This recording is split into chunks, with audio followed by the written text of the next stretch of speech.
That's what a conflict is. That's what I've tried to press the Ethics Commission to tighten up. They've been too liberal, in my judgment, in terms of what they regard as conflicts.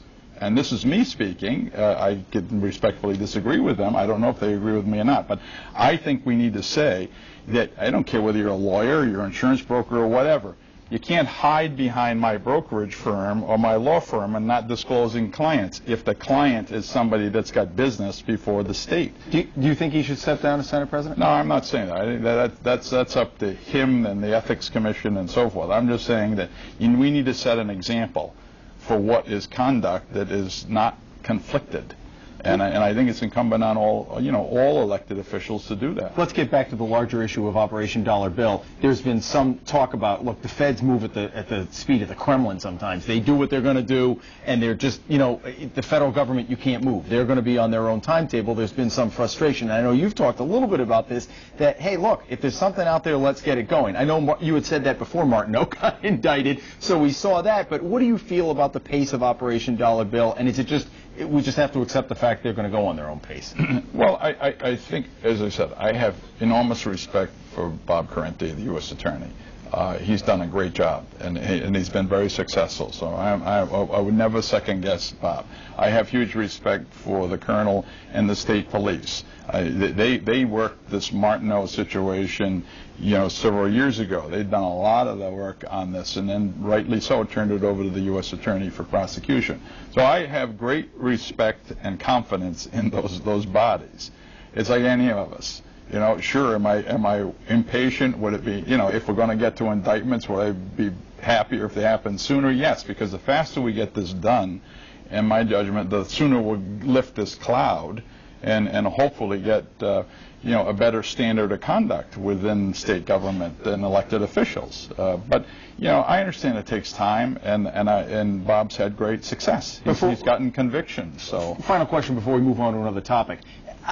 Just as somebody who watches this thing, where is Blue Cross and where is CVS in all this? People have said, Martineau took the money, but Blue Cross and CVS offered the money. What role do you have frustrations, concern? These are businesses operating in the state of Rhode Island who potentially were bribing legislators.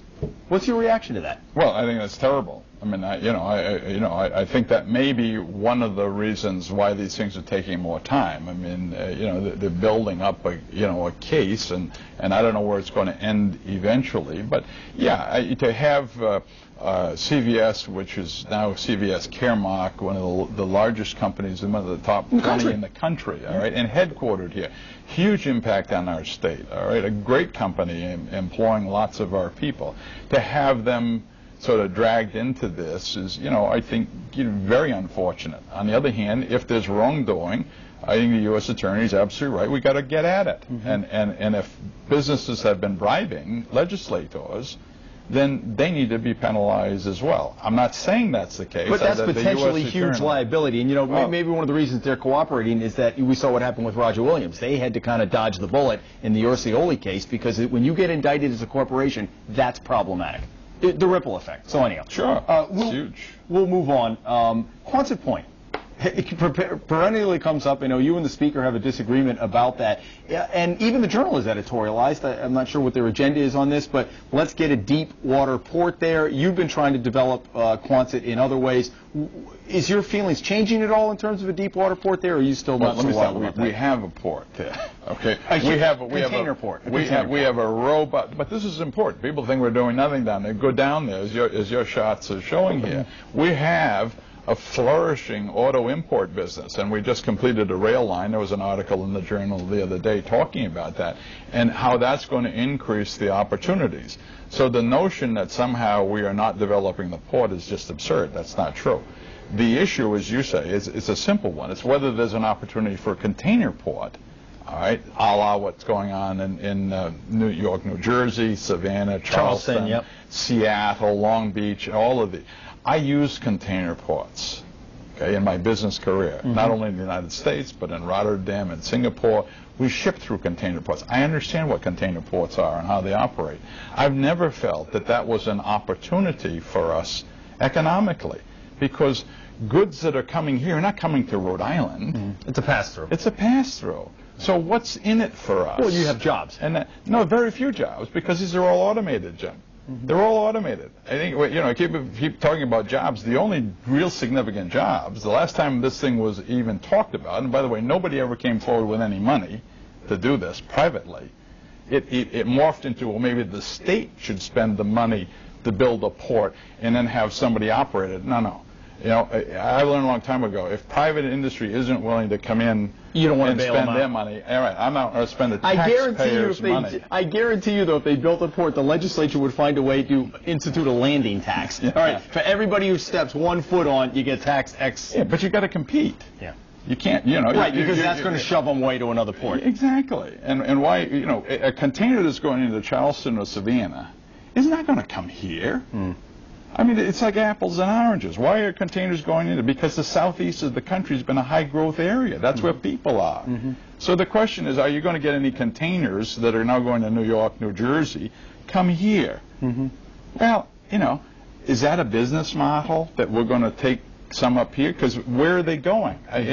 I studied this in great detail before I became governor. And I was convinced then, and I haven't changed my mind, that this is no score for us economically. It's not a job generator. The notion that people are going to locate warehouses at Quonset to take those containers and those goods and put them in warehouses has never been shown to be true. We had, you know, we talked with Walgreens about a warehouse in Johnson by the landfill. I talked to them 5 times as senior people. And they said, Governor, we love Rhode Island. We'd love to be here. We need to locate the warehouse where we can get to New York and back in the same day. In other words, their distribution. And they ended up outside of Hartford, unfortunately, because warehouses are all logistics. And so Quonset is not the location for a warehouse because you can't go east. You're going to the water, so everything is far away. So you're pleased with what the automobiles coming in and out now, that in your mind, that's and there's a lot of good things. You know, Job Lot has expanded down there. Torrey is expanding. Kiefer Parker's almost full. Hexagon, the old Brown and Sharp, has built a brand new manufacturing plant down there. We're talking with a group now that wants to build and repair large yachts that will employ, you know, 400 people. And that would be a perfect tie-in because we've got a robust marine trades industry. Out on Aquidneck Island, we are now being seen on the East Coast outside of Florida as the place for boat building, boat repair, and marine services.